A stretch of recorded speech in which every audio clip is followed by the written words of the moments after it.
cut above the rest.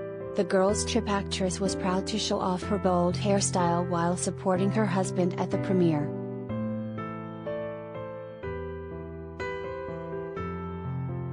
Talk about buzz. Jada Pinkett-Smith, 50, completely stole the spotlight during the red carpet premiere of Bel-Air in Santa Monica, California on February 9, 2022. The Red Table Talk hostess looked radiant as she appeared to support her husband Will Smith, 53, who developed the series based on his hit 90s sitcom The Fresh Prince of Bel-Air.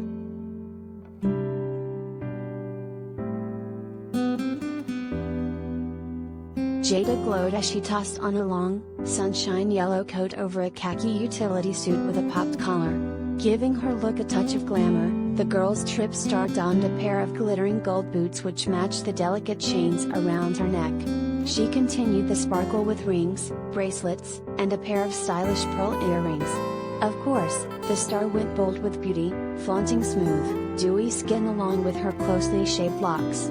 A rich wine red lip, some blush, and fluttering eyelashes tied the whole look together.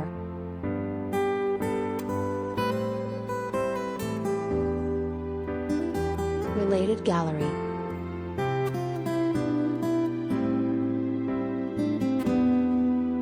Jada Pinkett-Smith, pics.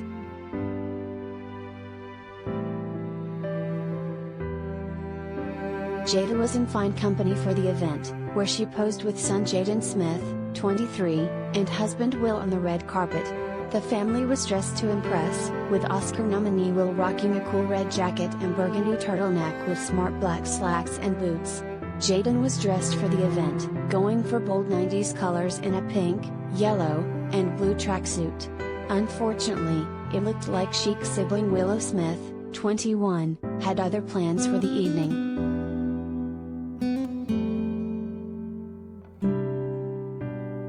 On the red carpet, Will talked about the power of The Fresh Prince and the upcoming sequel, which stars Jabari Banks and premieres on Sunday, February 13 on NBC. The Fresh Prince of Bel-Air premiered in September 1990. That is a testament to the power of the ideas, he told Variety. The power of the concepts, still relevant if not even more so today, of the racial and interracial situations, he continued, it is a beautiful reimagining and the depth that we can go to. There were things we couldn't say and things we couldn't do in a half-hour sitcom that in a dramatic version of this show, we can take the gloves off and really dive into things in a way